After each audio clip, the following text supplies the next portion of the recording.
Mapagpalang araw po sa ating lahat. Ngayon ay ibabahagi ko sa inyo ang video ng kampletong katanungan at tamang sagot sa CDE Portal Exam.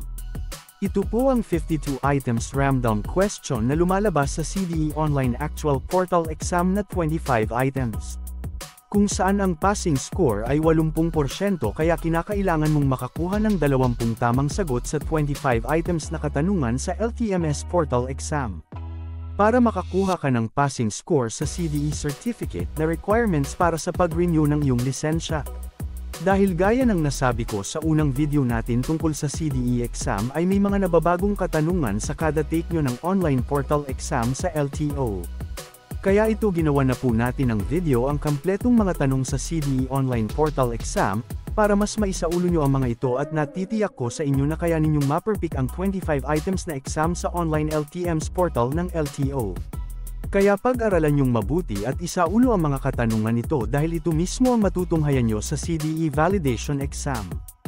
At isa pa dito ay totoo nga talaga na may mga branch ng LTO, ang hindi na tumatanggap ng CDE certificate na ginawa mo sa bahay o yun naka-print out na ito ang mga comments ng ating mga viewers doon nga sa kanilang branch na pinagrenewan ng lisensya ay pinagtatake sila uli ng actual CDE validation exam gamit ang kanilang cellphone o ang computer na pinagagamit ng LTO branch. Kaya hinihikayat ko kayo na panoorin ng buo ang videong ito para basic lang sa inyo ang pag-exam, at di na kayo maabala. Ilang taon ang maaaring ibigay na lisensya sa isang driver na walang traffic violation? 15 taon na lisensya, 5 taon na lisensya, 10 taon na lisensya. Tamang sagot, 10 taon na lisensya.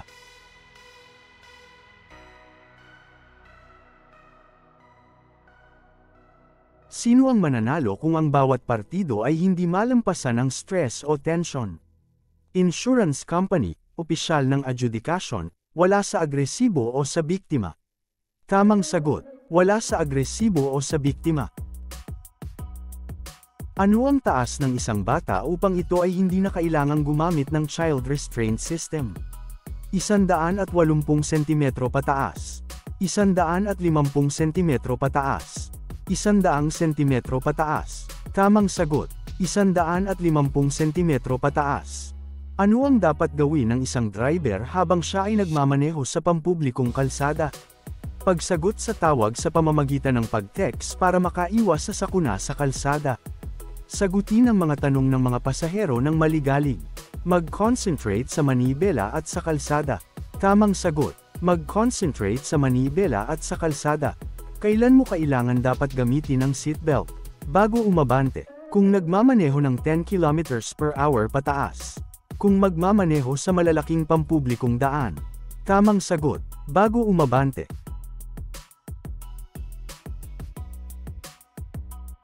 Ano ang maaaring ibigay na klasifikasyon ng lisensya sa mga bagong aplikante nito? Kahit alin sa dalawa, Professional Driver's License, Non-Professional Driver's License. Tamang sagot, Non-Professional Driver's License. Ano ang dapat gawin ng isang driver pagkatapos niyang mag-overtake sa isang sasakyan? Tumingin sa mata ng driver. Manatiling magmaneho sa nasabing lane. Bumalik sa orihinal na lane ng maingat. Tamang sagot, bumalik sa orihinal na lane ng maingat. Ano ang dapat gawin ng isang driver kung ang isa pang sasakyan ay gustong mag-overtake? Tumabi sa gilid ng kalsada. Bilisan ang takbo. Ipagpatuloy ang naturang bilis. Tamang sagot, ipagpatuloy ang naturang bilis. Kailan maaaring gumamit ng telepono habang nagmamaneho? Pagtawag sa mga awtoridad para i-report ang krimen o aksidente. Tawagan ang kapatid upang isara ang mga pinto bago matulog. Tawagan ang mga awtoridad para ipaalam ang sirang traffic light. Tamang sagot, pagtawag sa mga awtoridad para i-report ang krimen o aksidente. Ilang pulgada maaring maglagay ng telepono mula sa dashboard ng sasakyan? 6 na pulgada, 4 na pulgada, 2 pulgada. Tamang sagot, 4 na pulgada. Ang iyong lisensya ay nag-expired na.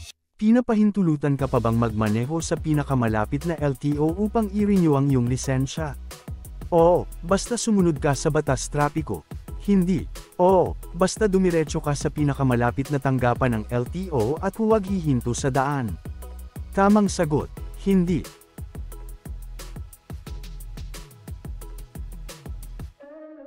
Ano ang mga kailangan para sa pagpaparehistro ng sasakyan?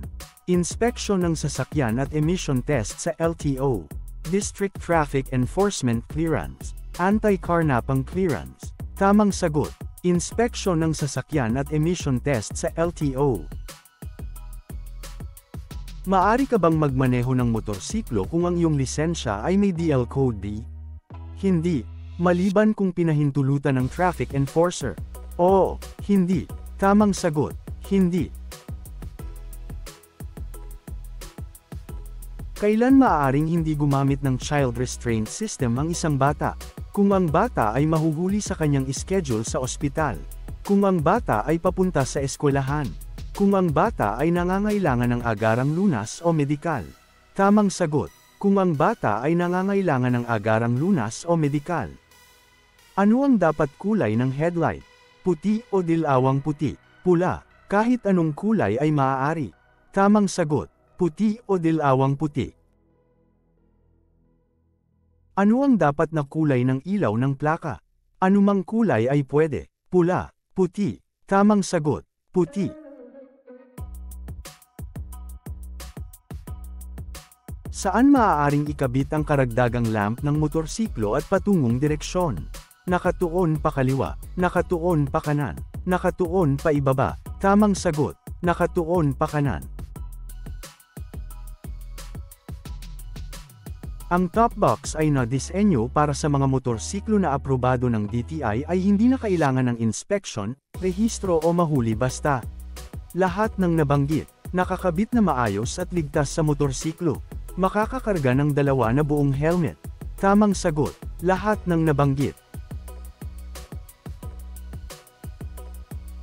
Normal bang magmaneho sa gitna ng putol-putol na guhit?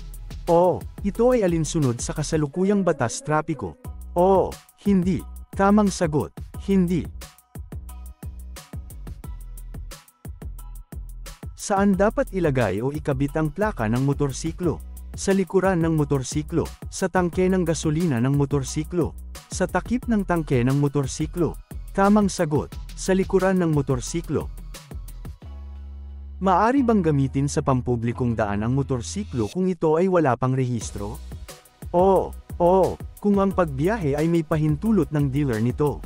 Hindi. Tamang sagot, hindi. Kailan maaaring mag-overtake sa isang kurbada? Anumang oras na gusto ng driver na mag-overtake. Kung ang nakikita ng driver ay nasa 1 kilometro at kung ang kalsada ay walang guhit na nagbabawal mag-overtake. Kung ang driver ay makikita niya 150 na metro at walang senyal sa kalsada na nagbabawal dito. Tamang sagot, kung ang driver ay makikita niya 150 na metro at walang senyal sa kalsada na nagbabawal dito. Anong kulay ng ilaw ang maaaring idagdag sa harap ng sasakyan?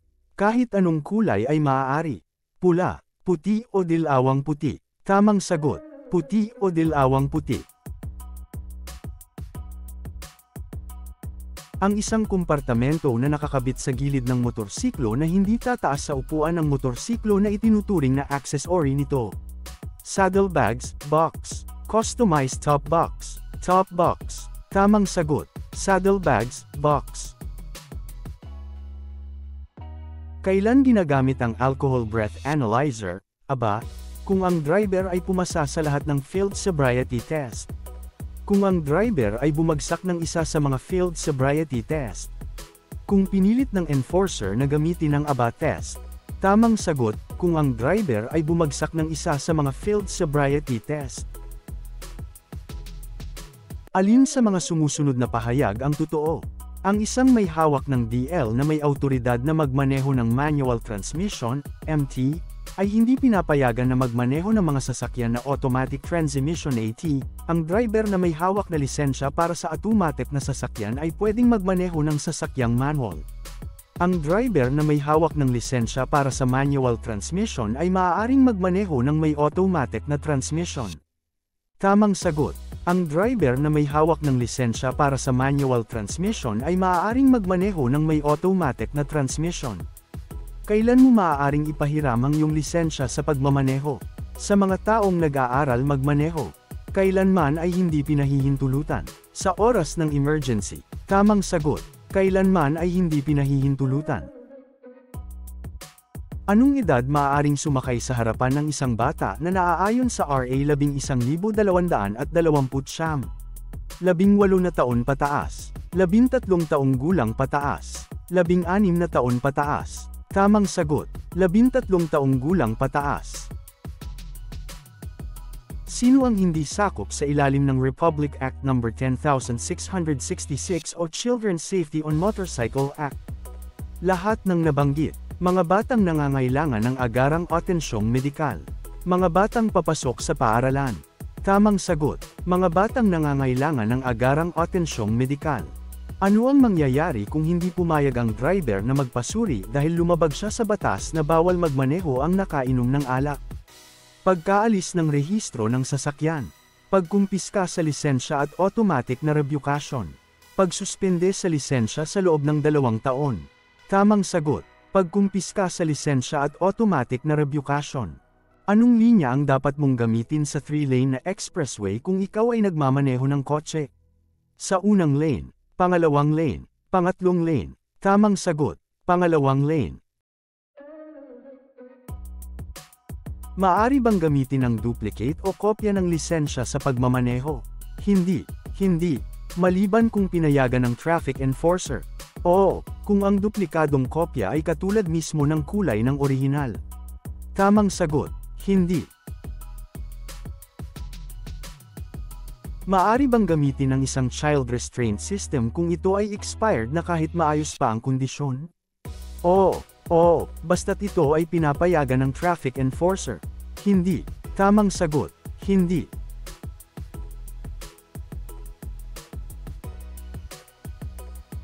Kailan maaaring hindi gumamit ng child restraint system ang isang bata? Kung ang bata ay may kapansanang pisikal o mental. Kung ang bata ay ayaw umupo sa child restraint system. Kung ang pamilya ay papunta sa mall. Tamang sagot, kung ang bata ay may kapansanang pisikal o mental. Ilang taon ang maaring ibigay na lisensya sa isang driver na mayroong traffic violation? 10 taon na lisensya, 5 taon na lisensya, 3 taon na lisensya. Tamang sagot, 5 taon na lisensya.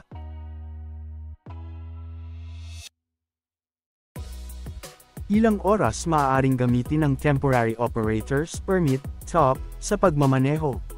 48 oras, 72 oras, 24 na oras. Tamang sagot, 72 oras.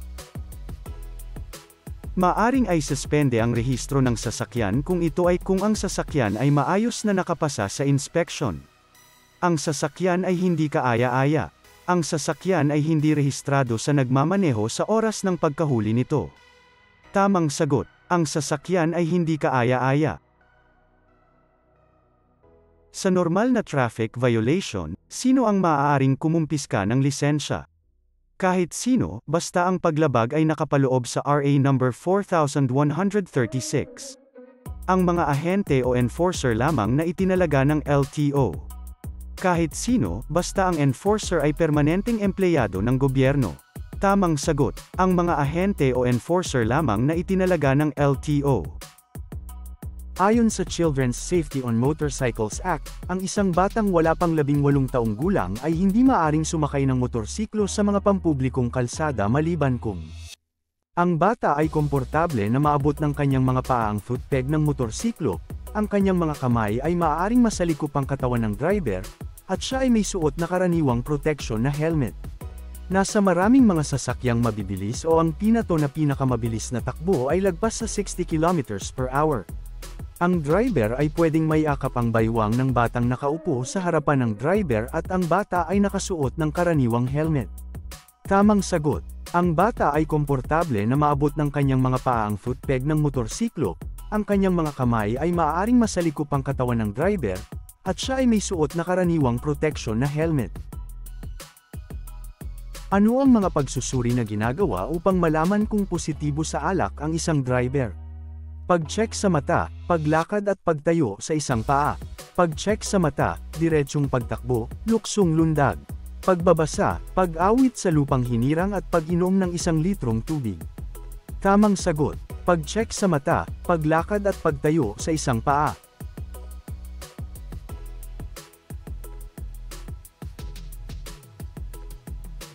Sino ang may pananagutan kung ang isang motorsiklo ay ginamit sa krimen? May-ari, driver, backrider. Driver lamang. Driver at sakay nito. Tamang sagot, may-ari, driver, backrider.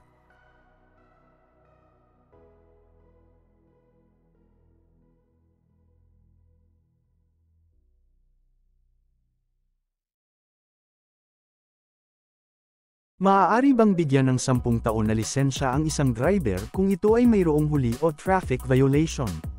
Oo, hindi. Oo, kung ang penalty ay nabayaran 15 taon bago mag-renew. Tamang sagot, hindi.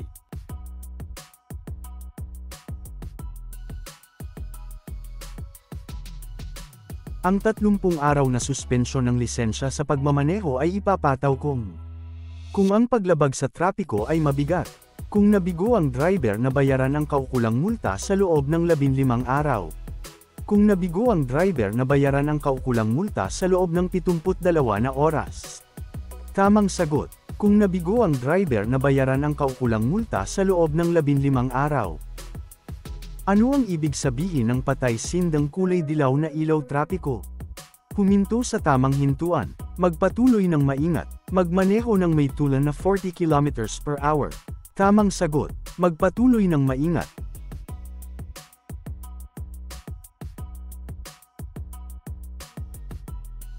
Ang isang fabricated na kompartimento na lagayan sa likod ng upuan ng motorsiklo na itinuturing na isang aksesorya ng motorsiklo.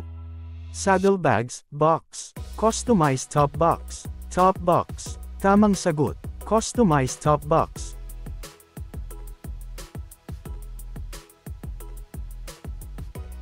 Ano ang pangunahing layunin ng regular na pag-inspeksyon ng isang sasakyan? Para tingnan ang pagganap ng driver sa kanyang pagmamaneho.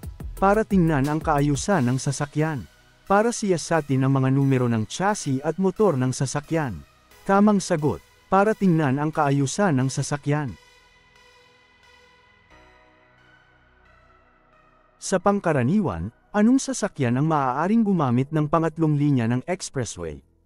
Para sa mga trucks at buses. Sa overtaking lamang, mga kotse lamang. Tamang sagot, para sa mga trucks at buses.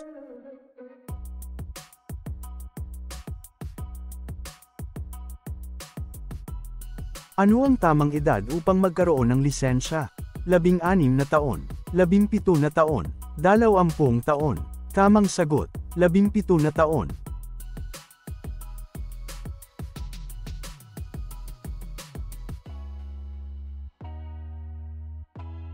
Ano ang maaaring mangyari kung ipagwalang bahala ng driver ang sinyas trapiko?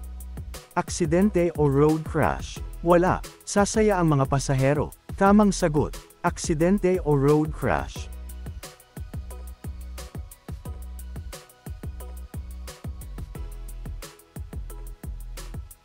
Saan mo maaaring ireklamo o i-contest ang pagkahuli sa iyo? Sa tanggapan ng adjudikasyon, sa kalsada, bago umalis ang enforcer. Sa alinmang tanggapan ng adjudikasyon. Tamang sagot, sa tanggapan ng adjudikasyon. Ano ang dapat mong gawin pagkatapos mag-park at bago bumaba ng sasakyan? Isara lahat ng mga pintuan. E-switch ang parking brake. Bumusina. Tamang sagot, e-switch ang parking brake.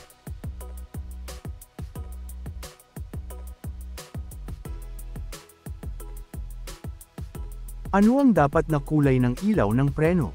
Puti, kumikinang na pula, dilaw. Tamang sagot, kumikinang na pula.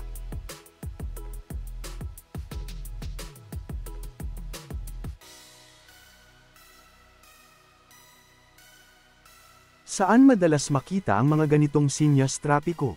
Bago umabot sa tulay, bago magpalit ng lane, sa poste na tawiran ng tao. Tamang sagot, sa poste na tawiran ng tao. Salamat sa panunood, pa-subscribe po at panoorin ang kasunod na video.